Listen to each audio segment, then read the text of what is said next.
Welcome back, and thank you for tuning into Midnight Affairs Tales. We appreciate every single one of you. We'd love to know what part of the world you are watching from right now.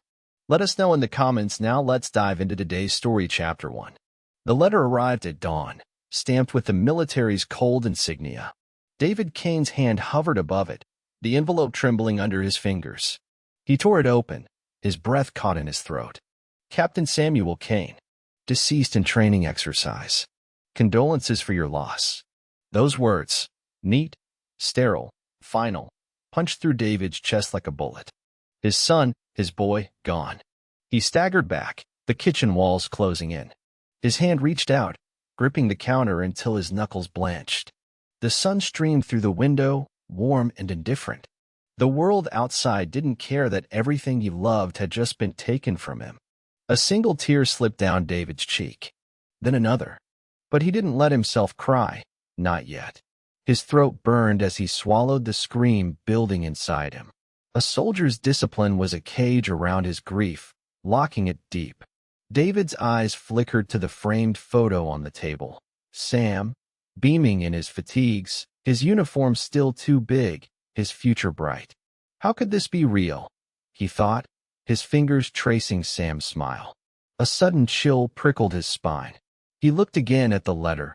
Training exercise was a lie. He felt it in his bones. The phrasing was too neat, the signature too precise. His instincts, sharpened by years in war zones and field hospitals, told him something was wrong. He pressed the letter to his lips, his jaw tightening. "I'm sorry, Sam," he whispered into the paper. "I'll find out what they did to you. I swear." A father's silent scream, a promise made in that cold morning light. And deep in his heart, the first ember of vengeance flickered to life. "Before we move ahead, I just want to say, your support truly means everything. We're building something special here, and our next big goal is reaching 10,000 incredible subscribers. If you're feeling the emotions in these stories, imagine what's still to come. Subscribe now, be part of this amazing journey, and let's keep growing together. Your one click can make a real difference." Let's continue the story. David moved like a ghost through Sam's apartment, each step weighted with memories. The air still smelled of soap and aftershave, the faintest echoes of his son's laughter trapped in the walls. He opened Sam's closet, his hand brushing against the uniform hanging neatly, medals pinned with pride. A shoebox under the bed caught his eye. He pulled it out, dust swirling in the golden afternoon sun. Inside, a jumble of letters, dog tags, a single photo resting on top. It was Sam, standing in front of a lab, not a field, not a base, but a sterile white building with tinted windows. His smile was there, but his eyes, they looked distant, haunted. David's stomach clenched. He'd never seen this place. Sam had never spoken of it. He turned the photo over, a date scrawled in Sam's cramped handwriting, March 17th, a date that shouldn't exist. Sam was supposed to be on leave then, visiting his mother. David's fingers trembled as he pieced the timeline together. A gap, a lie in Sam's perfect record. He sat on the edge of the bed, the mattress dipping under his weight. "What were you doing there, son?" he thought, the question slicing through him like a scalpel. His phone buzzed in his pocket, a voicemail from Sam, marked as unread. With shaking hands, he pressed play. Sam's voice crackled through the static. "Dad, I need to tell you something. It's important." "I think the message cut off, static roaring in his ear. David's heart pounded. That incomplete message was a gut punch, a ghostly warning. He stared at the photo again. Sam's eyes, so full of secrets. David's lips parted in a whisper, a vow. "I'll find the truth, Sam, even if it kills me." The night was a black ocean outside David's window, moonlight slicing across his clenched fists. He couldn't sleep. Sam's voicemail played in a loop in his head. That cut-off voice, the desperation in it. He sat at his kitchen table, the photo of the lab in front of him. Each time he looked, it felt like Sam was staring back, pleading for answers. The kettle hissed on the stove, steam rising like ghosts in the dim light. He picked up the phone, called the base's admin line. The operator's voice was syrupy smooth. "I'm sorry, Captain Kane. I don't have clearance to discuss Project Dawnfire. Project Dawnfire. The name crawled through his brain like a spider. He hung up, his pulse thudding in his ears.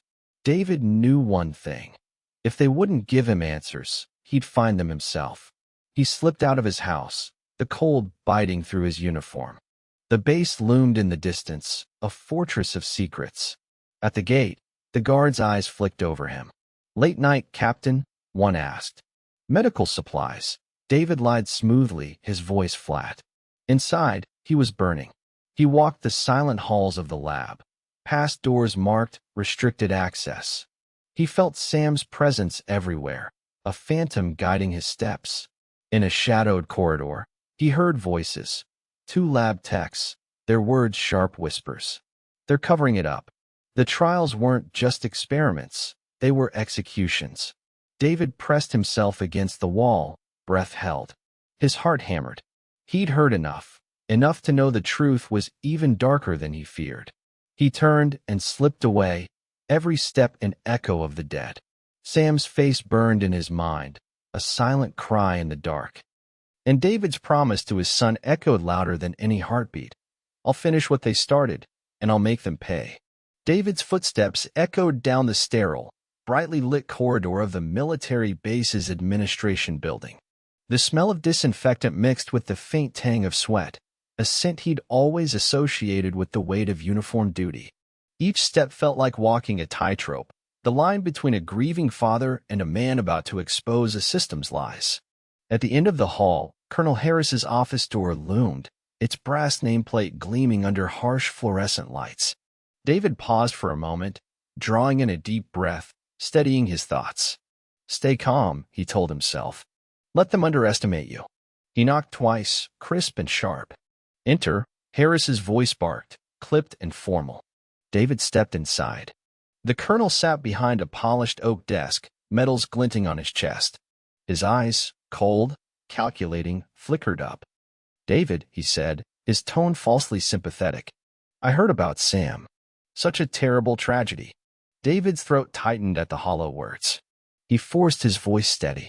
"Colonel, I need to know what happened to my son." His blood work didn't match a training accident. There was something else, wasn't there? Harris's lips curved into a tight, almost patronizing smile. "I'm afraid you're mistaken, Captain. Sam was a bright young medic. He pushed too hard, that's all. Accidents happen." David's jaw clenched. He leaned forward, his voice dropping to a low growl. "Don't lie to me, sir. I saw the logs. I know about Project Dawnfire." Harris's eyes went icy, his smile vanishing. For a heartbeat, the mask slipped. "You don't know what you're talking about, Captain," he said, his voice hard as steel. "And I suggest you forget it if you know what's good for you." David's heart pounded.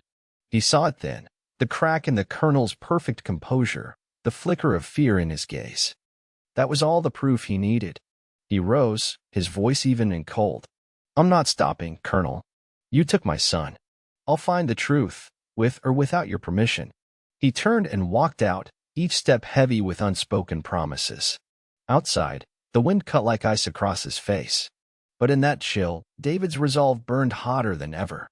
David walked into Sam's room, the scent of old laundry and cedar soap still clinging to the air. He closed the door behind him, shutting out the world, a moment of quiet where the past still lived. The sun streamed through half-drawn curtains, highlighting dust motes that danced in the silence. He sank onto Sam's bed, fingers tracing the quilt his mother had sewn. His hand stopped at a faded stain on the sleeve of Sam's uniform, a brownish mark he'd dismissed as dirt once, but now it looked like blood. David swallowed hard, his chest tightening. He picked up the sleeve, holding it to the light. "My boy," he thought, his throat raw. "What did they do to you?" A soft knock at the door pulled him from the fog. It was Lena, Sam's childhood friend. Her eyes were red, face pale. I found this," she whispered, holding out a flash drive. "Sam gave it to me the night before he said if anything happened, I should give it to you." David took it with trembling hands. "Thank you, Lena," he murmured, his voice breaking. She nodded, tears spilling down her cheeks. "He said they'd try to cover it up. He didn't trust anyone else." David clenched the flash drive in his palm, feeling its weight, the weight of Sam's last chance at the truth. "I won't let them bury him," he said softly, meeting her eyes. "Not while I'm still breathing." She nodded, pressing her lips together, then slipped away, leaving David alone with the ghosts of his son's room. Plugging the drive into his laptop, the screen flickered to life, files and videos, each labeled with cryptic codes. But one file stood out: Project Dawnfire, Final Report. David clicked it open, his heart hammering. The video began, Sam's face pale in the flickering lab light, fear etched deep in his eyes. "Dad," Sam said softly, his voice shaking. "If you're seeing this, it means I'm gone. But it also means I finally told the truth." David's breath caught. His hands trembled on the keyboard. In that instant, he swore, no matter what it took, he would finish what Sam started. David sat at his kitchen table, the glow of the laptop screen the only light in the dark room. Sam's video played on a loop, his son's voice echoing in the silence. The words "Project Dawnfire" hissed like a curse in David's ears. He replayed the video, pausing at every flicker of fear in Sam's eyes, every hesitant word. Each pause was a dagger twisting in David's gut. Sam's final words haunted him. "They're using us, Dad. Testing on us. I don't know if I'll make it out. But I need you to know, it's not just me." David clenched his fists. "Not just you," he murmured. That meant others, other sons, other fathers. And that meant blood on more hands than just the colonel's. He needed answers, and he knew exactly where to start. The next morning, he walked the base's labyrinthine halls, blending in with the uniformed masses. His eyes scanned every door, every window. A locked door marked "Restricted" caught his attention, the same sterile white lab from Sam's photo. He waited in the shadows until a young lab tech, thin and pale, stepped out. David caught his arm gently but firmly. "Hey, I need to talk to you," he said, voice low. The tech's eyes darted around. I don't know what you mean." "Project Dawnfire," David said, his tone like steel. The name froze the tech in place, his face going white. "Please, not here," the tech whispered, sweat beading on his forehead. "Meet me tonight. By the loading dock. 10 o'clock. David let him go. "I'll be there," he said. All day, the weight of that promise pressed on David's shoulders. As the sun sank, he moved through the base like a shadow. At 10, he slipped into the darkness by the loading dock. The tech was there, eyes wide with fear. "They're covering everything up," he said in a trembling voice. It wasn't just tests. It was executions. David's pulse quickened. "Tell me everything," he said softly, his voice calm but his heart a drumbeat of fury. The night seemed to lean in, listening. In that hush, David knew this was just the beginning. The cold night air bit at David's face as he slipped back to his car, the young lab tech's words echoing in his ears. They were never testing a vaccine, the tech had said, his voice shaking. They called it Project Dawnfire, but it's a bioweapon. David gripped the steering wheel so hard his knuckles whitened. The base's lights glowed in the rearview mirror, a fortress of betrayal. He forced himself to breathe, every inhale pulling icy clarity into his lungs. Back at his home, he locked the door behind him and spread the stolen documents across the kitchen table. Under flickering lamplight, he pieced it together: blood samples, genetic profiles, infection rates. Each page a litany of horror. Sam's name was there, highlighted in red. Under test subject, Dawnfire. David's hands trembled as he read the clinical notes. Increased viral load. No adverse reaction. Proceed with full exposure. His son, a test subject. His heart thundered in his chest, rage coiling in his gut like a serpent. His mind flashed to the photo of Sam in front of that sterile lab. The smile on his boy's face, a mask he'd forced himself to wear. David slammed his fist against the table, the paper beneath his knuckles crumpling. "They killed him," he whispered. "They killed him in the name of progress." A single vial sat at the edge of the files, its label smudged but unmistakable: Dawnfire. David picked it up, its weight heavier than lead. A piece of Sam's final moments, a weapon forged from his son's stolen life. In the dark, a plan took shape in David's mind. If this was the tool they used to kill Sam, Then it would be the tool he'd use to expose them. His heart burned with icy purpose. He would turn their own virus against them. Outside, dawn was breaking, but for David, it felt like the world had already ended. And in the ashes of everything he'd lost, he knew exactly how he'd make them pay. The next morning, the base bustled with the usual discipline. Salutes snapped, boots echoed on concrete, the facade of order unbroken.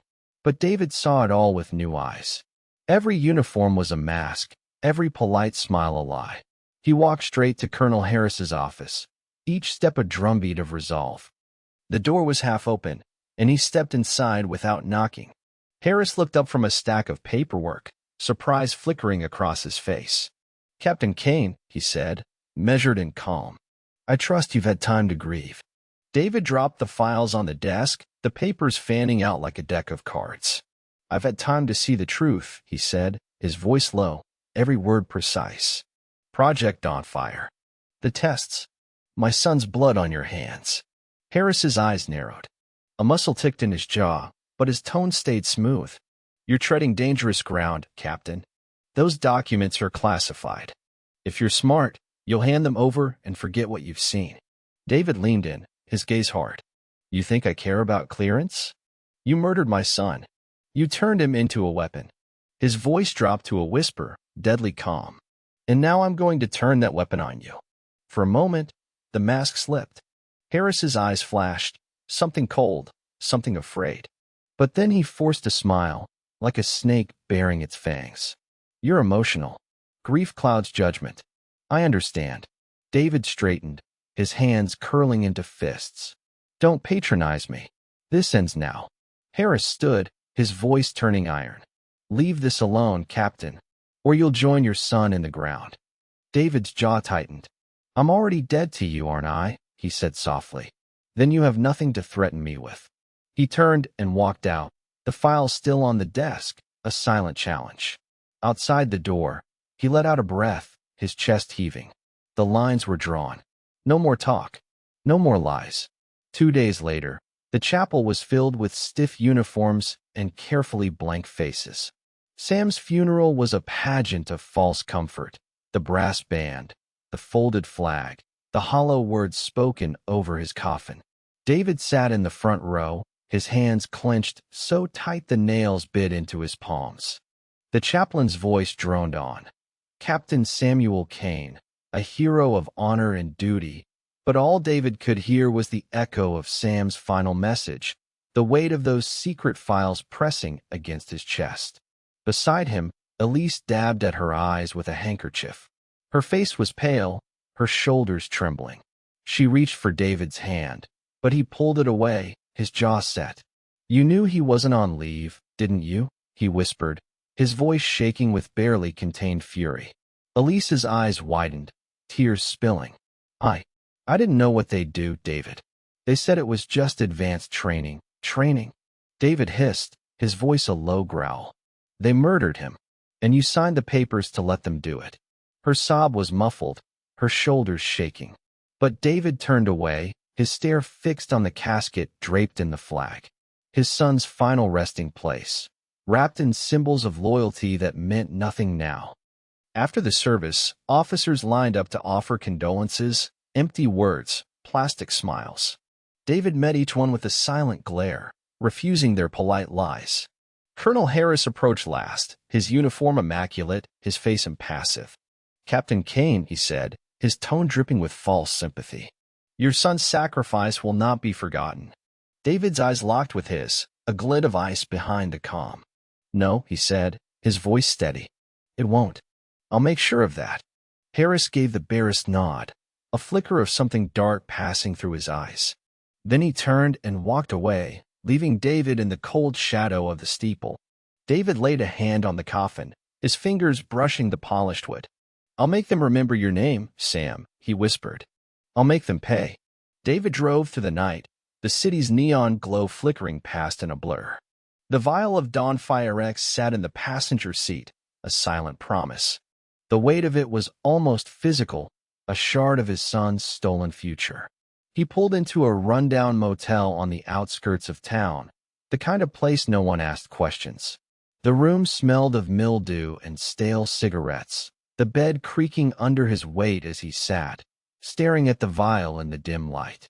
His mind was a storm of memories: Sam's bright laugh, the smell of his hair when he was a boy, the way his voice had cracked in that final message. David clenched his jaw, refusing to let grief drown him. There was no time for tears. He opened his laptop. The files from the flash drive spread across the screen. Line after line of clinical notes, each one colder than the last. Subject viability confirmed. Mortality acceptable. His son's life reduced to data points on a page. A knock at the door snapped him from his thoughts. He grabbed his pistol, slipping it into the waistband of his jeans before opening the door a crack. It was Jax, his old war buddy, rugged and grizzled, eyes hard. "Heard you were in town," Jax said, his voice low. "And I heard what you're planning." David let him in, the relief of an ally cutting through the weight on his chest. "They killed Sam," David said, his voice a rasp. "And they'll keep doing it. Unless I stop them." Jax's gaze dropped to the vial. "That what I think it is?" David nodded. "It's their creation. I'm going to give it back to them. Let them feel what they gave him." Jax let out a slow breath. "That's a hell of a line to cross, brother." David's eyes burned. They crossed it first. Jax's silence was his answer.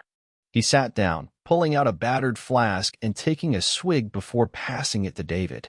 "Then let's make damn sure it counts," he said, his voice steel. In that shabby room, two soldiers made a pact, not just for revenge, but for justice. The following morning dawned gray and cold. David and Jax moved through the back alleys of the city like ghosts, every step deliberate. David's eyes never wavered from the path ahead, the weight of the Dawnfire vial in his pocket a constant, chilling reminder. They reached the military base just after dawn, slipping past security cameras and checkpoints with practiced ease. Jax's gruff voice was a low murmur in David's earpiece. "Commanders meet every morning in the briefing room. That's when they're most vulnerable." David's breath fogged in the cold air as he moved through the shadows, his heart a steady drumbeat in his chest. "This is for Sam," he reminded himself with every step. At the break room, the smell of burnt coffee and stale pastries filled the air.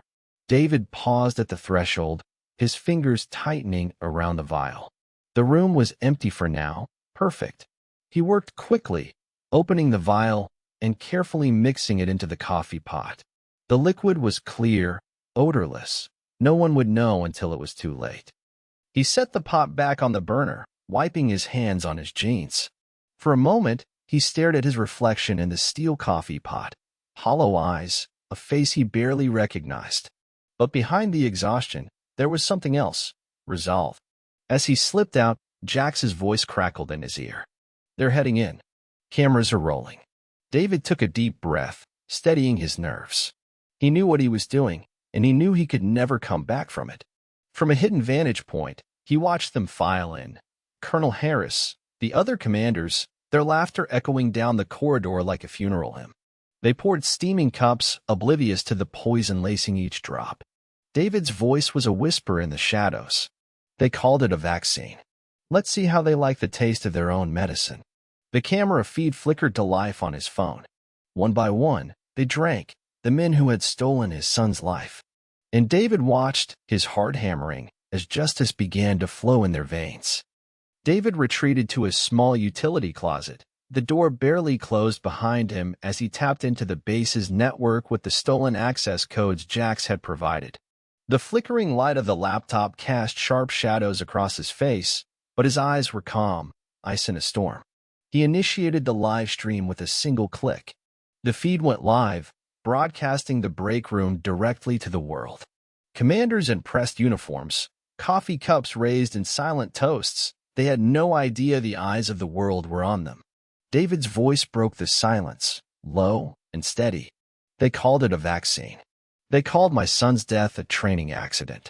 Today, we call it justice." The commanders didn't notice the camera's blinking light at first, but as the minutes passed, their laughter faltered. One by one, their hands twitched, beads of sweat glistening on their foreheads. Their eyes darted nervously, confusion replacing certainty. Colonel Harris was the first to notice the feed. His face drained of color, the cup slipping from his hand to shatter on the floor. "What the hell is this?" he rasped, his voice cracking. David leaned closer to the mic, his voice a whisper that cut deeper than any shout. "This is for Sam," he said, his words cold and precise. "For every son and daughter you turned into a lab rat." The commanders panicked, shoving chairs back, their once disciplined faces contorted in fear. David's heart pounded, each cough and shudder a testament to their crimes. "Tell them the truth," David demanded, his voice soft but unyielding. "Tell them what you did." Colonel Harris looked directly into the camera, his face pale and slick with sweat. We were following orders," he gasped. "It was supposed to be a cure, but it was never meant to be tested on them." The admission was enough. The world was watching. David shut the laptop, his fingers trembling. The feed would spread like wildfire, and the truth, Sam's truth, would finally burn through the lies.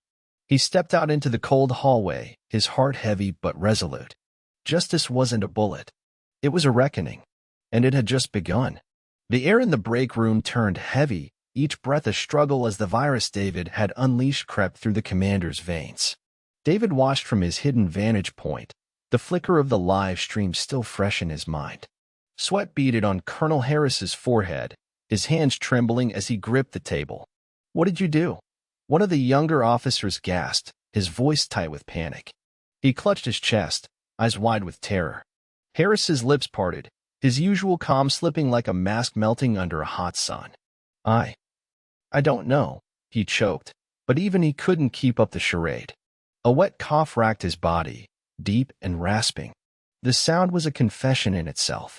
David's pulse thundered as he watched them fall apart. The virus was silent, invisible, but its effects were written in every shudder and gasp. These were the men who had decided Sam's life was expendable. Now, they were living with their own poison. One commander tried to stand, his chair scraping back with a screech. He staggered, gripping the table for support. "It was supposed to be controlled," he wheezed. "No one was meant to die. It was just a trial." David's fist clenched at his sides. "Just a trial," he thought bitterly, his breath ragged. "A trial that stole my son's life." Another commander, his face pale and slick with sweat, met Harris's panicked eyes. "We have to call for help," he gasped. "The medics," Harris cut him off with a snarl, his authority cracking under the weight of his own guilt. "No, we can't let this get out. Do you hear me? If this leaks, it already has," David murmured, his voice a phantom in the shadows. He stepped forward, his eyes locked on the men who had taken everything from him. "The world is watching now," he said softly, his voice cutting through the chaos like a blade. "And no amount of lies will save you." The men froze, their eyes snapping to the shadows. For a moment, there was only the sound of labored breathing and the quiet, suffocating terror of men who had built their world on secrets, now crumbling in the face of their own sins. Colonel Harris tried to steady himself, one hand braced against the table as the other fumbled for a water bottle. His face was ashen, eyes bloodshot with panic. You think this will end us," he rasped, his voice hollow. David stepped fully into the room, the flickering fluorescent lights casting sharp lines across his face. He was no longer a ghost in the shadows. He was here, and there was no turning back. "It's already ended you," he said coldly. Harris's gaze flickered around the room, searching for an exit that didn't exist. We did what we had to," he croaked, coughing so hard his whole body shuddered. "For national security, for the future, don't you dare." David's voice cracked like a whip. "Don't you dare use those words to justify what you did to my son. He was a child, not a weapon." The younger commander, Lieutenant Marks, his name tag barely visible under sweat-soaked fatigues, let out a hoarse sob. "I didn't know," he whimpered, sinking into his chair. I just followed orders." "That's what they all say," David said, his voice low and steady. "But the blood on your hands doesn't care about orders." Harris's lips twitched, a final vestige of arrogance in his eyes. "You're a traitor, Kane," he spat, though his voice shook with each word. You think this show will bring you peace? It won't. It never does. David's jaw tightened. This isn't about peace, he said. It's about truth. One by one, the commanders buckled under the virus's slow, merciless grip. Some gasped for air, others slumped in their seats, pale and shaking. The room, once a chamber of power, had become a tomb of confessions. David stepped closer to Harris, his gaze unwavering. You took my son's future. Now you'll feel every moment he lost. Harris tried to stand, but his legs buckled, sending him crashing to the floor with a dull thud. His eyes met David's one last time. No words left, only the flicker of fear as the virus finished what it had started. The base erupted in chaos. Alarms wailed in the distance, red lights flashing as medical teams scrambled to respond to the sudden outbreak. David slipped away from the break room, every instinct honed by years of combat and covert missions guiding his steps through the labyrinth of concrete and steel. He moved like a shadow, each corridor a canyon of noise and confusion. Soldiers ran in tight formations, medics shouting orders as they rushed towards the infected commanders. David kept to the periphery, his mind cold and focused. The world was already watching. He knew that. His live stream had spread far beyond this base. It had ignited a fire that couldn't be contained. Outside, he saw the perimeter tightening, military police in black combat gear fanning out, rifles slung across their chests. He ducked into a storage room, listening to the chatter on the radio frequencies crackling from a console. Containment breach, a voice hissed. Unknown number of infected. Lock it down. David's hands clenched at his sides. They're going to bury this, he thought. Bury them all, again. He pulled his phone from his pocket, fingers flying over the screen as he uploaded the video to every platform he could. A digital army of witnesses, ensuring the truth couldn't be erased. A sharp rap at the storage room door snapped his head up. Jack slipped inside, his eyes scanning the cramped space before settling on David. You did it, he said, his voice low and taut. The whole damn world's talking about it. David's shoulders slumped for just a heartbeat, the weight of what he'd done crashing over him. It's not enough, he said. They'll spin it, call it terrorism. We have to get the rest of the evidence out. Jax nodded. I've got to contact a journalist. She'll know how to bury them with the truth. David's eyes narrowed. Then let's finish it. Outside, the chaos of the base raged on, a kingdom of lies crumbling under the weight of its own secrets. And in the heart of that storm, David felt Sam's spirit at his back, steady and silent. He slipped back into the shadows, ready for the next step. Because this wasn't just about revenge anymore. It was about justice that no bullet could kill. David and Jack slipped out of the base under the cover of chaos, their footsteps silent in the cold pre-dawn air. The base was in lockdown, sirens wailing like the cries of a wounded beast. David's pulse hammered, but his mind was calm, focused. There was no room for doubt now. They took the back roads, weaving through industrial alleys and empty lots until they reached Jax's battered SUV. The headlights cut a path through the darkness, and the city loomed ahead, a maze of flickering streetlights and silent buildings. Jax glanced over, his hands tied on the wheel. You realize they'll hunt us for this, he said, his voice low. No going back. David stared out the window, the ghost of Sam's smile flickering in the glass. I don't want to go back, he said softly. I just want them to feel what they've done. They reached a safe house, an old brick apartment that smelled of oil and cold steel. Inside, a single bulb flickered above a work table scattered with radios, maps, and battered laptops. It was their war room now. Jax cracked open a can of beer, taking a long drink before handing one to David. Here, he said, for the road ahead. David took it, the cold metal grounding him. We need to make sure they can't spin this, he said. They'll call it sabotage, terrorism, anything to protect themselves. Jax nodded, pulling up an encrypted chat on an old laptop. I'll get the files to the journalist tonight. She's been waiting for a story like this, one that can't be buried. David sat down, his body aching with exhaustion, but he didn't let it slow him. He scrolled through the video, every cough, every confession. Sam's death wasn't just a tragedy. It was the spark of an uprising against the lie that had stolen his life. Outside, the city began to wake. But in that cramped room, David's world was already burning, and he wouldn't stop until the last lie turned to ash. Morning broke in a haze of gray clouds and swirling mist. David and Jax took turns watching the street from the apartment's cracked window, the city below a tangled mess of sirens and uneasy silence. David's phone buzzed with updates, news feeds flooded with headlines. Virus outbreak at military base. Insider leaks expose bioweapon testing. Each word was a bullet to the military's carefully crafted facade. But with every new headline came danger. Jax's phone rang, a scrambled number flashing across the cracked screen. He answered with a single word, "Talk." A woman's voice, clipped urgent. "They're coming for you," she said. "The brass are calling it an act of terrorism. They're mobilizing a covert unit to clean this up." Jax's jaw tightened. "How long do we have?" "Not long. They'll come tonight." He ended the call, his eyes meeting David's. "They're sending the Black Watch, off the books, no oversight.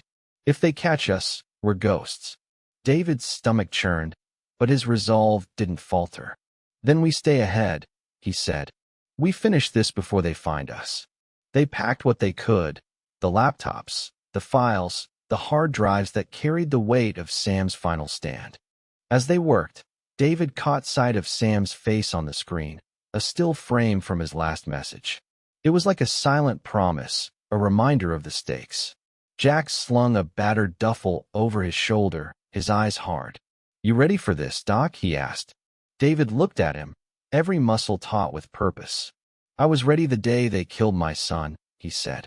They slipped out of the apartment as dusk fell, moving like ghosts through the back streets. The city swallowed them whole, but David felt no fear. Every step was a beat of his heart, every breath a promise that he would see this through. And somewhere in the growing darkness, he knew the hunters were already moving. But David wasn't running anymore. He was leading them straight to the truth. The city's neon lights flickered like dying stars as David and Jax made their way through narrow alleys, the cold air biting at their faces. Every turn was a gamble, each street a potential ambush. But David's mind was clear, his focus unbroken. Jax guided them to a nondescript warehouse, its steel door rusted but thick. Inside, the air smelled of oil and old wood, a relic of the city's forgotten past. A single bulb burned over a table, and at that table sat a woman with sharp eyes and a crooked smile. "Lyra," Jax said, nodding to her. "We need your help." Lyra looked up, her gaze measuring. "I saw the stream," she said. "You've stirred a hornet's nest, Captain Kane." David met her stare, his voice low and steady. "They killed my son. They turned him into a lab rat. I want them to answer for it." Lyra's eyes softened, just a flicker. "And you're ready to die for it?" she asked. David didn't hesitate. "I'm already dead to them," he said. She nodded, tapping her fingers against a battered laptop. "I've been tracking Black Watch. They're moving in tight circles, trying to cover this up. But I've got eyes inside, and I can get you to the core of their operation." Jax raised an eyebrow. "Why help us?" Lyra's lips twitched into a wry smile. "Because I'm tired of watching good men die for other people's secrets," she said. David leaned forward, his fingers brushing the table's rough wood. "Then let's finish this. Tonight." Lyra's gaze met his, unwavering. "You'll have one shot," she said. "Once you're inside, there's no coming back. Are you sure you're ready?" David's eyes burned. "For Sam," he said. "For every life they stole." Lyra's fingers flew across the keyboard, pulling up blueprints and security feeds. The plan began to take shape, a map of vengeance in glowing lines. In that warehouse, surrounded by shadows and old ghosts, they forged a pact that no bullet could break. And as the night deepened, David knew one thing with absolute certainty. This wasn't just his fight anymore. It was the fight of every soul they'd tried to silence. The warehouse was alive with quiet preparation. Maps rustled as Lyra traced routes with a gloved finger, her voice low and steady. Jax polished his pistol, the soft click of metal a steady heartbeat in the tense silence. David sat a little apart, staring at Sam's photo, the one from the lab, that half-smile that never reached his eyes. In that smile, David saw every stolen moment, every laugh that would never come again. His chest ached with the weight of memory, but he didn't look away. Lyra's voice cut through the fog of his thoughts. "David, you need to focus," she said, her tone not unkind. "Once we breach the base's internal servers, we'll have a window of minutes to pull everything. If we miss it, they'll bury it." David finished, his voice hard as flint. He stood, sliding the photo back into his pocket like a talisman. "I know." Jax leaned back in his chair, a faint smirk ghosting his lips. "He's not gonna miss," he said, his voice low. "Not after everything." David met his eyes and nodded, the silent bond of men who had fought and bled together sealing the air between them. He turned back to Lyra. "Show me the path." She pulled up a blueprint of the base's command center, the lines a twisting maze of concrete and steel. "They'll expect a frontal breach," she said. "But there's an old ventilation shaft here." She tapped the screen. A small dot glowing red, barely guarded, but a tight fit. David studied it, every angle burning into his mind. "We'll make it work." Lyra paused, her gaze steady. "Once you're inside, you'll have to move fast. They'll scramble the feeds if they know you're there." David's jaw tightened. "Then we won't give them the chance." For a moment, silence stretched between them, the calm before the storm. Then David turned away, his shoulders squared, his breath even. He closed his eyes, letting Sam's face burn into the darkness behind his eyelids. "I'm coming, Sam," he whispered. "I'm coming for the truth." The night was black as pitch when they moved out, the warehouse's ancient door groaning softly as it closed behind them. Jax drove, the battered SUV gliding through the silent streets, headlights off to keep them hidden. David sat in the back, the cold glass of the window pressed against his forehead. He watched the city slide by, the empty streets, the flickering neon, the silent witnesses of a world that didn't yet know what was coming. Lyra's voice crackled softly through the headset. "Once we're inside, I'll keep you updated on the patrols. David, you need to find the terminal marked 3 to 7K. That's where they're hiding the last of Sam's files." David's fingers drummed against his knee. "I won't leave without them," he said quietly. Jax shot him a glance in the rearview mirror, his voice a low rumble. "You ever think you'd come this far for one last shred of evidence?" he asked. David's lips twitched in a humorless smile. "For Sam? I'd burn the whole world down." They reached the base's perimeter just before midnight. The chain-link fence loomed, topped with razor wire that glinted dully in the moonlight. David felt his pulse quicken, his breath slow and even, the old rhythm of a man going to war. Lyra met them at the fence, her dark eyes sharp. She led them to the hidden shaft entrance, a rusted grate half buried in the ground. David dropped to his knees, fingers slipping under the cold metal. He paused, feeling the weight of the moment settle on his shoulders. Sam's voice echoed in his mind, that last message, cut off but still alive in every beat of his heart. With a deep breath, he wrenched the grate free. Cold air rushed out of the shaft, smelling of dust and old secrets. Jack slapped his shoulder once, firm and solid. "Time to finish this," he said. David nodded, the ghosts of memory heavy on his back, but his eyes burned bright. He slipped into the darkness of the shaft, one last step into the heart of the storm. The ventilation shaft was a narrow tunnel of rust and shadows, each breath thick with the taste of metal and old air. David crawled forward, every movement careful, silent. Above him, the base pulsed with life, the footsteps of soldiers, the muted crackle of radios. The enemy didn't even know he was here. At last, the shaft opened up into a maintenance room lit by a single, flickering bulb. David pulled himself out, his muscles taut as he listened. No voices, just the distant thrum of generators and the whisper of recycled air. Jax was the first to slip out behind him, his broad shoulders filling the cramped space. He grinned, a flash of white teeth in the dark. "Still alive, Doc?" "Not done yet," David murmured. Lyra's voice crackled in their earpieces. "Security rotation in 5 minutes. Move to the corridor on your left. You'll find the terminal in a storage alcove. Don't let them see you." David's heart thudded in his chest as they slipped into the corridor. The fluorescent lights overhead flickered and buzzed. They moved in tandem, each footstep a measured beat in the rhythm of the mission. The storage alcove was a narrow slot cut into the concrete wall, barely wide enough for the battered metal terminal that sat there, half hidden under a tarp. David knelt, his fingers flying over the keyboard. The screen flickered to life, and there it was, Sam's name. His last report, still logged in the system. A single click, and the screen was filled with data, lines of text, audio logs, even video clips. David's breath caught in his throat. He was telling the truth, he whispered, voice thick with emotion. Jack stood watch at the door, his eyes hard. Copy it all, he said. We're out of time. David's fingers flew, the data transferring to the drive he'd brought, a digital lifeline. As he worked, he heard footsteps in the hall, the sharp echo of boots. Lyra's voice was a knife of urgency. They're coming. Move now. David yanked the drive free, tucking it against his chest like a heartbeat. Jax grabbed his arm, pulling him back into the shadows.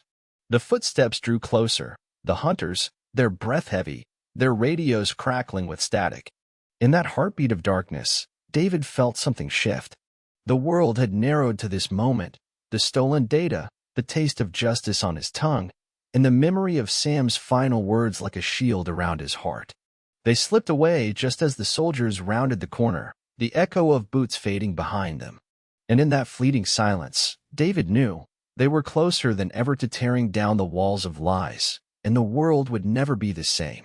The stolen data pulsed in David's pocket like a second heartbeat as he and Jax made their way back through the labyrinth of concrete. Each turn felt like threading a needle, every shadow another chance to be caught. But David's focus never wavered. Sam's name glowed in his mind, a beacon in the darkness. Outside, the night had grown colder, the wind sharp against their faces as they slipped back through the broken fence.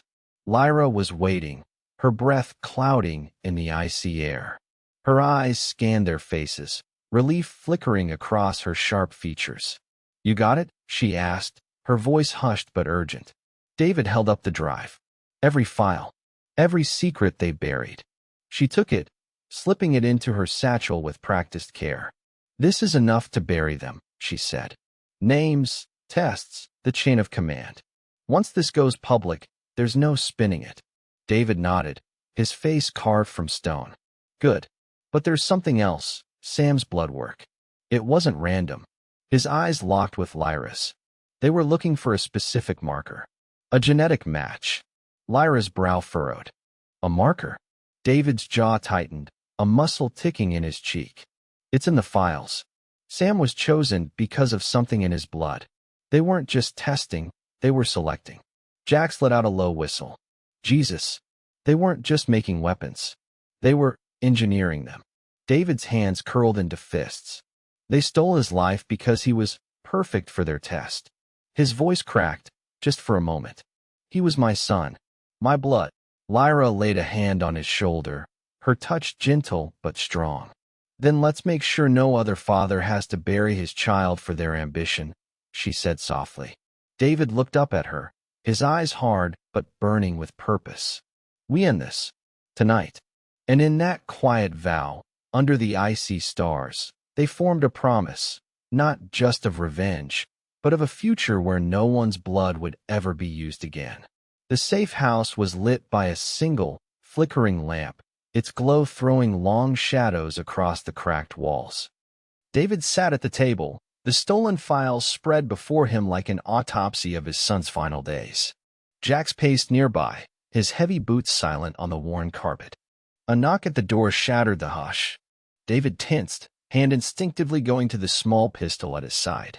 Lyra slipped to the door, peeking out before she stepped back and let Elise inside.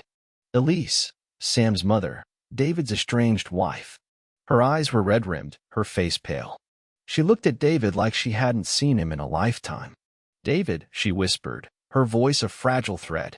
Elise, he said softly, his tone a careful balance between pain and cold control. What are you doing here? She stepped forward, her fingers trembling as she reached into her purse and pulled out a sheaf of papers. They came to me, she said, her voice cracking. When Sam enlisted, they said it was advanced training, that he'd be safe. that he'd be part of something bigger. David's chest tightened. "You signed it," he said, his words flat, heavy with the weight of betrayal. Tears slid down Elise's cheeks. "I thought I was helping him. I thought it would make him stronger, give him a future." She choked back a sob. "I didn't know, David. I didn't know they'd kill him." David's jaw clenched, his breath ragged. He wanted to scream, to rage, but he swallowed it all down, a soldier's discipline holding back the storm. "You trusted them," he said quietly. "Just like I did." She nodded, her shoulders shaking. "I'm so sorry," she whispered. "I can't take it back, but I want to help you now. However I can." David looked at her, searching her face for the truth. In her eyes, he saw it. The same grief, the same guilt that ate at his own soul. "Then stand with me," he said, "because this ends tonight. And when it does, they'll never be able to hurt anyone like this again." David's mind burned with purpose as he pored over the final files, Lyra and Jax flanking him. The air in the safe house was thick with tension, the scent of sweat and old wood, the sound of whispered radio chatter from Lyra's headset. He scrolled through line after line of clinical data, each note colder, more inhuman than the last. The virus, Dawnfire X, wasn't just a weapon. It was evolving, mutating in real time. "They engineered it to adapt," David said, his voice tight with horror. "It was never meant to be contained. They designed it to spread, to become something else." Lyra's brow furrowed. "And now that it's in the commander's systems, it's not just revenge anymore. It's an outbreak." Jax swore under his breath, pacing the small room like a caged wolf. "They'll do anything to stop this from going public," he said. "And they'll come for us next." David's eyes narrowed, his mind already turning over the next steps. "They'll want the virus back. Proof that they can control it. But if we destroy the last samples, they have nothing to hold over us, nothing to bury the truth again." Lyra met his gaze, her expression hard. "There's one final vial," she said. "Deep in the base's lab, locked down, guarded. If we destroy it, there's no coming back for them." David's jaw tightened. "Then we finish it," he said. "One last mission." He stood, his body humming with the old, familiar tension of a soldier ready for battle. The weight of Sam's memory pressed against his chest, but it didn't crush him. It steeled him. Lyra's voice was steady, a quiet anchor in the chaos. "You're sure about this?" David met her eyes, his voice a whisper but unbreakable. "For Sam," he said. "For every name in those files. We end this tonight." The night was alive with shadows and whispers. David, Jax, and Lyra moved through the abandoned warehouse district, every step a careful echo on cracked concrete. Above, the sky was a smear of dark clouds, moonlight swallowed by the looming storm. Inside the safe house, the news was already turning. David watched the headlines crawl across the screen. Terrorist attack on military base. Virus outbreak blamed on rogue operative. His jaw tightened, fury simmering behind his eyes. "They're rewriting the narrative," Lyra said, her fingers flying across the laptop keyboard. "They're calling you a traitor, David. Painting you as the enemy." David's fist clenched, his knuckles white. "They're scared," he said. "They know the truth is out there, and this is their last card to play." Jax leaned back in his chair, his eyes sharp beneath the flickering lamplight. "They're trying to bury you," he said. "But we're not going to let them." Lyra's voice was calm but resolute. "We still have the evidence. We still have the files. But we need to move fast, before they can twist this any further." David stood, his shoulders squared. "Then let's give them something they can't bury," he said. "We take the fight to them." Lyra met his eyes, a faint smile playing at the corner of her lips. "I know a journalist, one who won't buy their lies. If we can get the files to her, the real story will be out there. No more spin, no more cover-ups." David nodded. "Do it." As Lyra made the call, David slipped outside, the cold wind biting at his skin. He stared up at the dark sky, feeling the weight of the world pressing down on his shoulders. But he wouldn't falter. Sam's voice echoed in his memory, that final message, that unfinished goodbye. "I'll finish it for you," David whispered into the night. "No matter what it takes."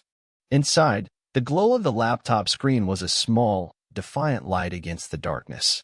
And as the storm clouds gathered overhead, David felt something shift, a promise made, a reckoning that could no longer be denied.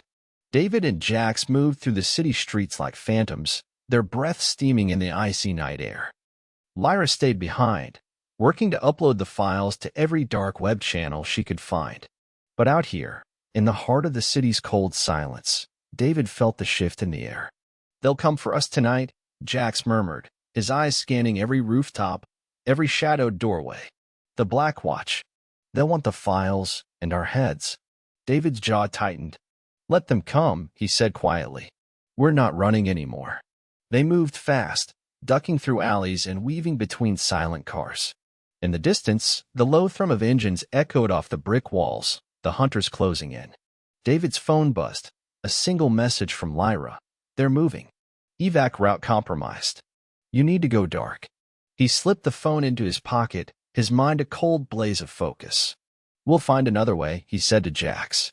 They reached an old factory on the city's edge, a relic of rusted metal and broken windows. Inside, the shadows were thick, the silence absolute. David could feel the ghosts of the past here, workers' laughter swallowed by decades of decay. Jax leaned against a metal beam, his breath a steady rhythm. "You ready, brother?" he asked. David nodded once. "Always." The first crack of gunfire split the night, a single, sharp report that echoed through the cavernous space. David dropped to a knee, his instincts kicking in as splinters of concrete burst around him. Black Watch soldiers poured in, their movements silent and precise, the predators in the darkness. But David was done being prey. He fired back, each shot a clean, measured answer to the violence that had stolen his son.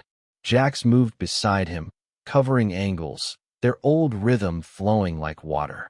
As the gunfire roared in the night, David felt a calm settle over him, the quiet certainty of a man who had nothing left to lose and everything left to fight for.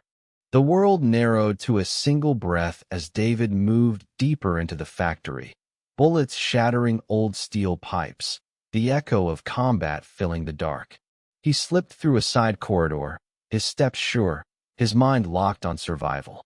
Suddenly, a hand grabbed his arm, yanking him into a shadowed alcove. He spun, gun raised, but it wasn't an enemy. It was Major Lyra. Her face was streaked with sweat and grime, her eyes hard but alive. "You're a hard man to find, Captain," she said, her voice low, a half-smile playing at her lips. David's breath caught. "Lyra, what are you doing here?"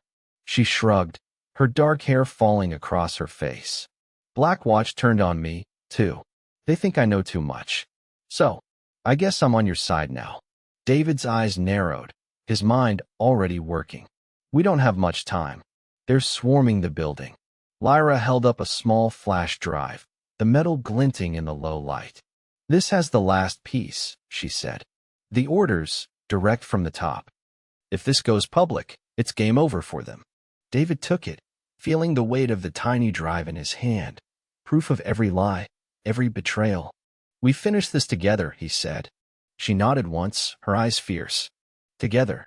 They slipped back into the main floor, Jax covering them as they moved like wraiths in the dark.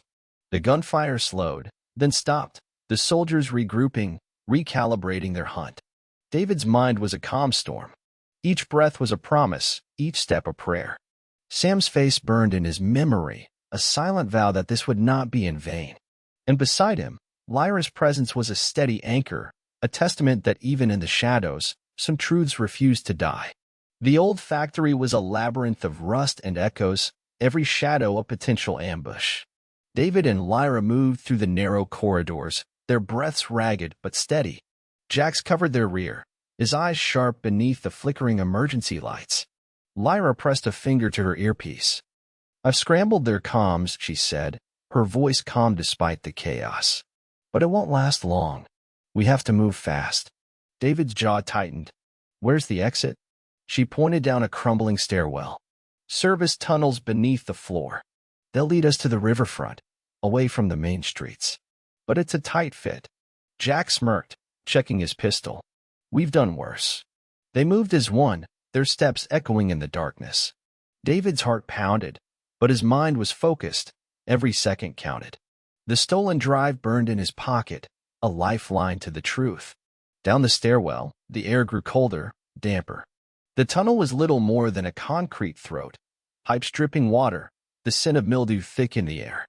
David's breath misted in the chill, his thoughts a steady mantra. Sam.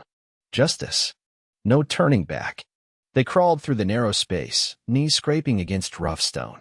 Lyra moved ahead, her flashlight a narrow beam that carved a path through the dark. Jax's hand was a steady weight on David's shoulder, a silent promise that they were in this together. Above them, the sound of boots echoed, the Black Watch, sweeping the factory floor.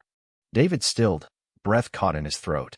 For a moment, there was only silence, the calm before the storm. Then the boots moved on, the danger slipping away like a shadow.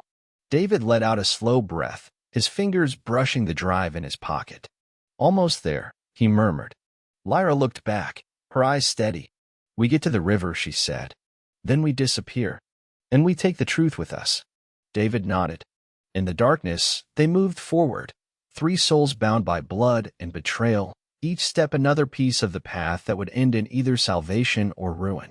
The riverfront was a cold, dark expanse, the water glinting like black glass under the sliver of moonlight. David emerged from the service tunnel, his breath ragged, the night air sharp in his lungs. Jax scanned the horizon, the city's distant skyline a jagged line of steel and neon. Where's your contact? He asked Lyra, his voice a low growl. Lyra keyed her mic, her eyes flicking to David. She's close, she said. She knows what's at stake. David's fingers drummed against the flash drive in his pocket. If this doesn't work, it will, Lyra said, her tone unflinching. She's been waiting for something that can bring the whole system down. A shadow moved at the edge of the docks, a slim figure in a dark coat, her face half hidden beneath a hood. She approached with cautious grace, her voice low and precise. You have it? She asked. David met her gaze, his expression hard. Every name, every experiment. Proof of what they did to Sam and to all the others. The woman, the journalist, took the drive from his hand, her fingers brushing his. I'll make sure this sees the light, she said. No edits, no spin. The world will see it all. Jax shifted, his eyes wary. You know they'll come for you too. A faint smile curved the journalist's lips. Let them, she said. I've been hunting these ghosts for years. I won't stop now. David studied her, searching her eyes for any flicker of doubt. But there was only resolve there, a fire he recognized. He gave a single nod. Then go, he said, before they find us here. She slipped away, disappearing into the maze of warehouses and steel. David watched her vanish, the weight in his chest lifting, just a little. Jax clapped a hand on his shoulder. You just handed them the match to light the whole damn fire, he said, a grin ghosting across his lips. David's lips twitched. Then let's watch it burn, he murmured. The night swallowed them as they slipped back into the shadows, the faint echo of the river lapping against the docks a steady rhythm in the dark.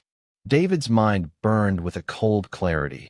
The pieces were in motion now, and there was no stopping what was coming. Jax led the way, his steps measured and sure, the barrel of his rifle catching the faint moonlight. Lyra walked beside David, her voice a soft murmur. The journalist will get it out, she said. But they'll still hunt us. David's jaw tightened. Let them, he said. They want to paint me as a traitor. Let them see the face of the man they tried to destroy. Ahead, an abandoned cargo truck loomed, rusted doors hanging half open. Jax paused, his eyes flicking to David. We need to get off the grid, he said. They'll sweep the city by morning. David nodded. Then we go where they can't follow. Inside the truck, the air smelled of oil and old leather. David stripped off his jacket, the insignia of his uniform catching in the flickering light. He stared at it for a moment, the symbol of the system that had stolen his son. With a flick of his wrist, he tore it free, the fabric ripping under his fingers. The insignia fell to the floor, a silent symbol of the man he'd been, and the man he refused to be any longer. Lyra watched him, her eyes steady.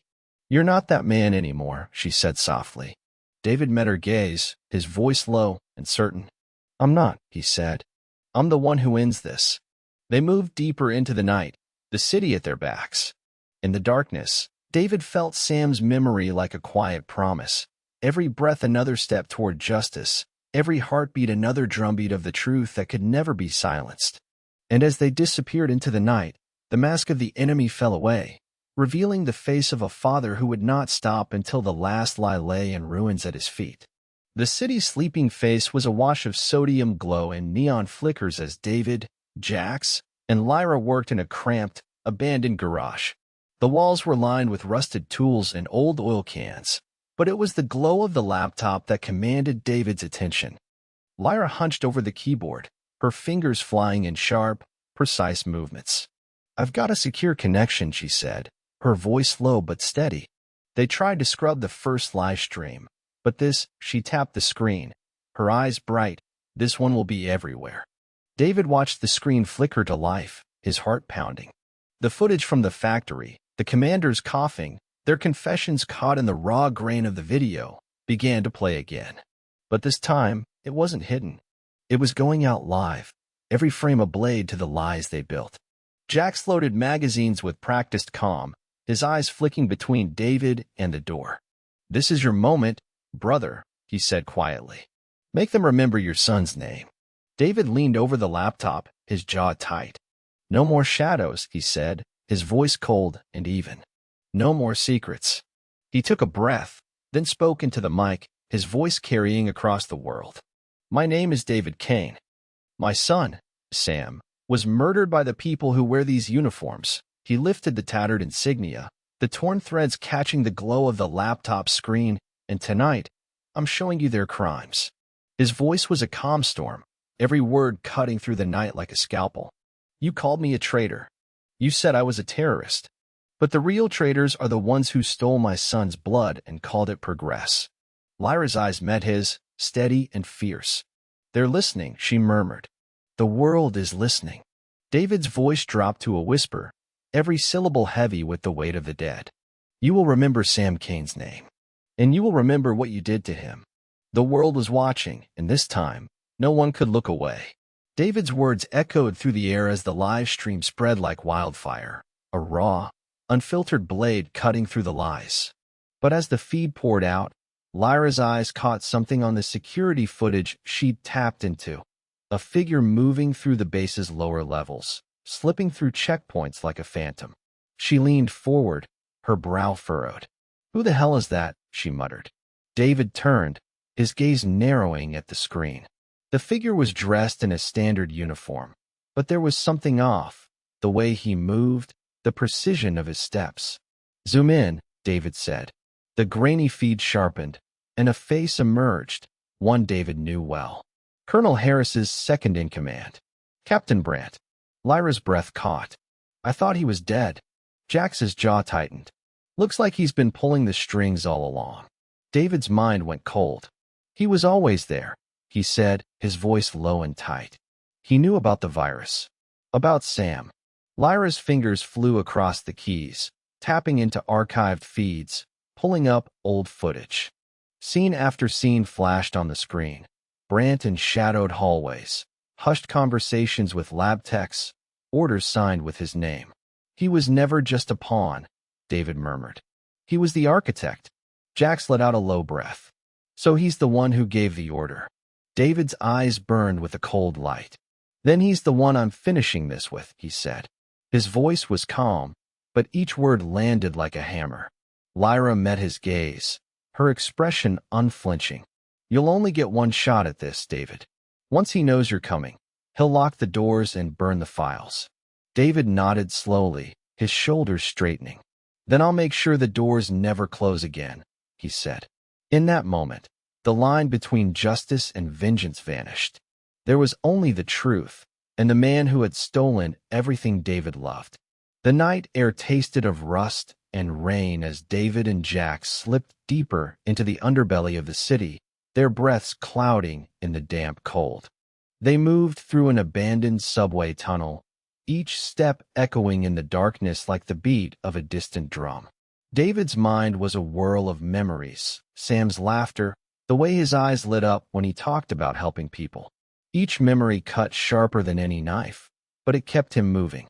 At the end of the tunnel, Lyra's voice crackled through the earpiece. "I found something," she said, her voice tight with urgency.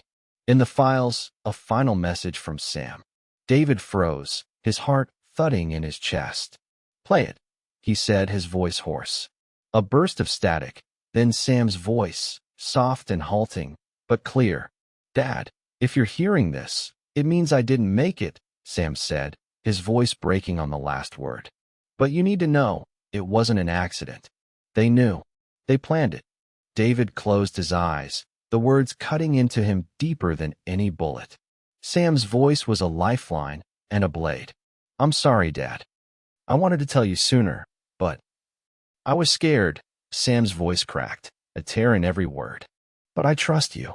I know you'll do what I couldn't." The message ended in a hiss of static, the finality of it a weight on David's shoulders. Jax put a hand on his back, solid and grounding. "He believed in you, brother," he said. "Don't let them take that from you."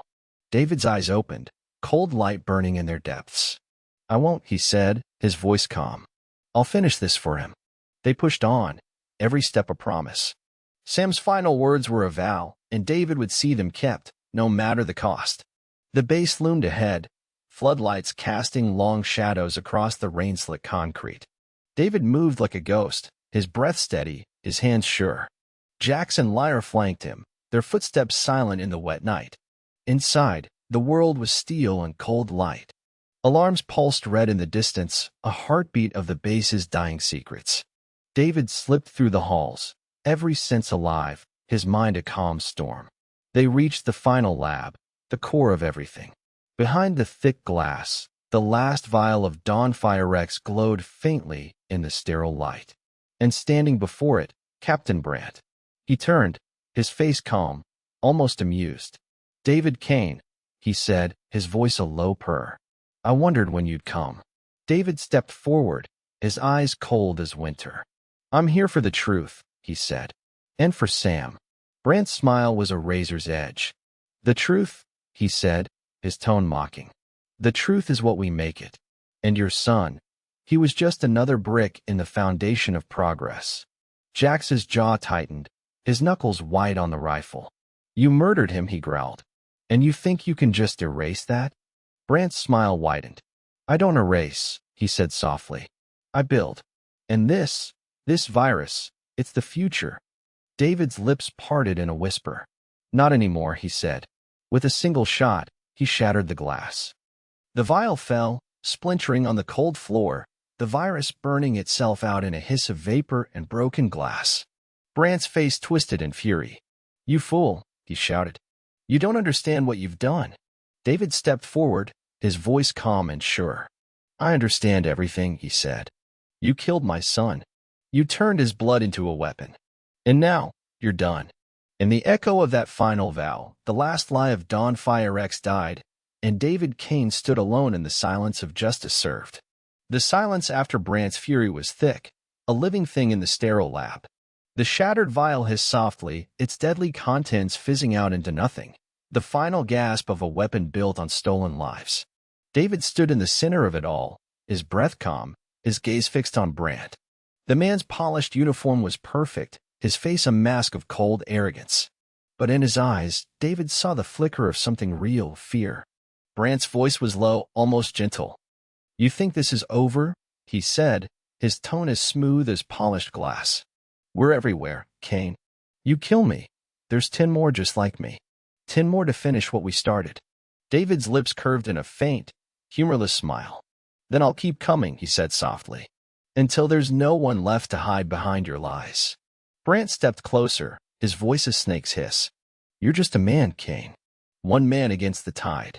And when they come for you, there won't be any mercy." David's eyes were steady, ice cold. "I don't want mercy," he said. "I want you to see the truth before the end." Brandt's hand twitched toward the sidearm at his hip, but David was faster. His own pistol came up in a smooth, silent motion, the barrel aimed straight at the architect of his son's death. For a moment, the world was still. 2 men, 2 breaths, a heartbeat apart. Then David spoke, his voice quiet but final. "This is for Sam."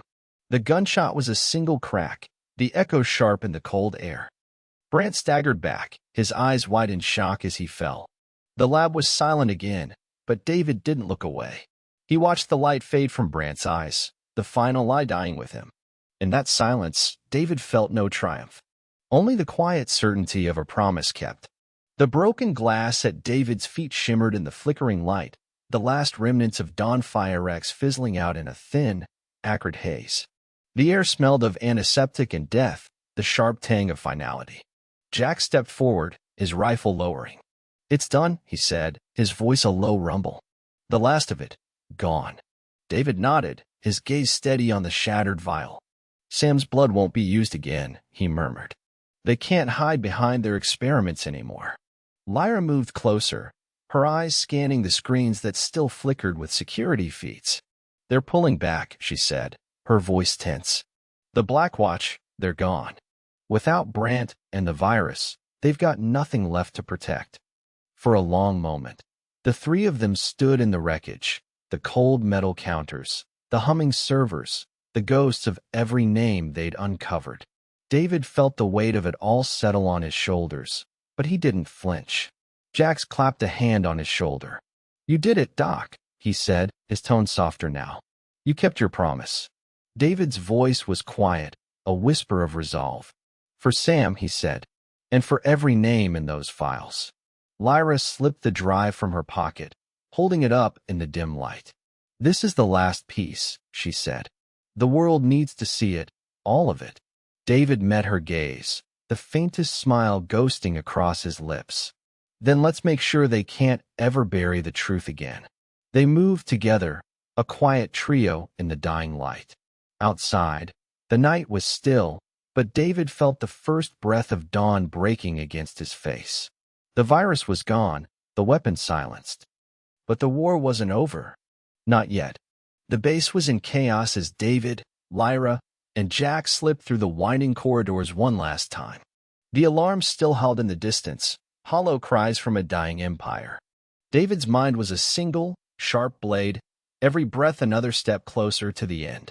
They reached the final checkpoint, a massive blast door that had once sealed off the heart of the project.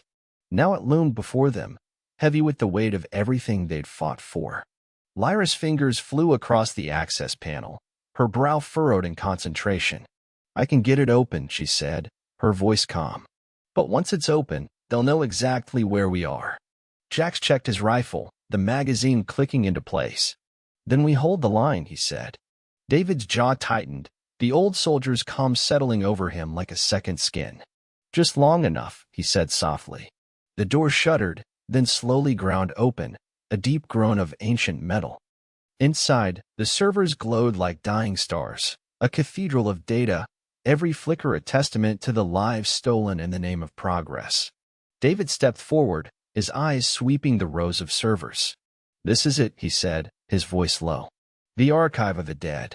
He moved to the nearest console, fingers brushing the keyboard. Files filled the screen, names, dates, endless lines of betrayal. David felt his breath catch in his chest. Sam's name was there, bright and sharp in the glow. He plugged in the final drive, the data flowing like a river of ghosts. Outside, the alarms cut through the silence, closer now, the last line of defense closing in. Lyra met his eyes, her voice a quiet vow. "We finished this," she said. David nodded, his voice a whisper. No more silence. The final upload began, the screen flashing with lines of data, the truth, set free at last. The servers hummed with the quiet fury of the past, each flicker a voice long silenced. David watched the progress bar inch forward, his fingers gripping the edge of the console like an anchor. Jack stood at the door, every sense alive, the low thump of boots echoing in the hall beyond. "They're coming," he said, his voice calm. "But we'll hold them." Lyra worked beside David, her breath steady despite the tension crackling in the air. "Just a few more seconds," she said. "Then it's out there. Every name, every crime." David's heart pounded, each beat a promise to Sam, to the boy who had died with too many secrets still in his chest. He deserved better, David said softly, his voice raw. "They all did." Lyra glanced at him, her eyes soft in the cold light. "And you gave them the one thing they were denied," she said. "The truth." Outside, the footsteps grew louder, the last echo of an empire built on blood. Jax raised his rifle, his voice low and sure. "I'll buy you time." David's hand tightened on Lyra's shoulder. "Go," he said. "We're done here." Lyra hesitated, then nodded, slipping the drive from the console. "I'll get it out," she said. "They can't bury it now." David turned to Jax, their eyes meeting for a long moment. "You ready?" he asked. Jax's grin was fierce and bright. "Always." The door shuddered as the first shots rang out, but David felt no fear. The truth was free now, a wildfire that no lie could contain.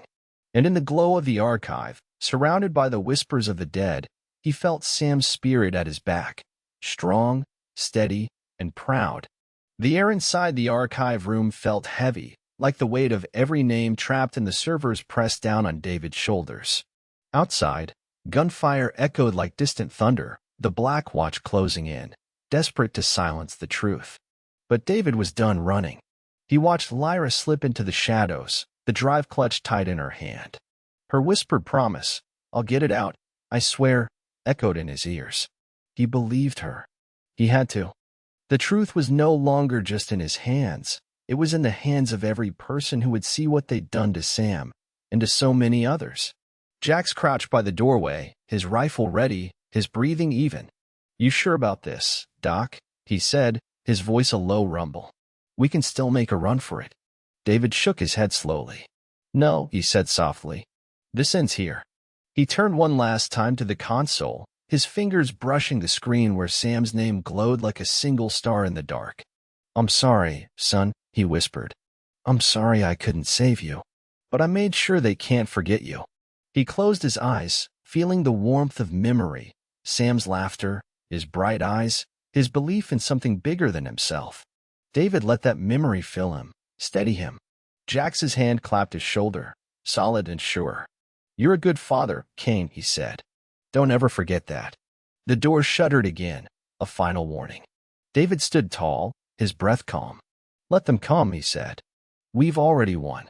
In that last moment, he felt Sam's spirit like a warm breath in the cold air. And as the final charge of Black Watch shattered the door, David lifted his head, unbroken, unafraid. For Sam, for the truth, for every soul they'd tried to erase. The world outside the base erupted in a blinding sunrise, the first rays of dawn breaking over the city skyline. Lyra emerged from the shadows, the precious drive clutched to her chest. She slipped into a battered sedan, the engine growling to life as she sped into the quiet streets. Behind her, the base burned, smoke rising in thick, black coils against the pale sky. The final battle was over. The last lie had been buried in the flames. Lyra's phone buzzed, the journalist's voice a whisper of resolve on the other end. "We have it all," she said. "The footage, the names, the confessions.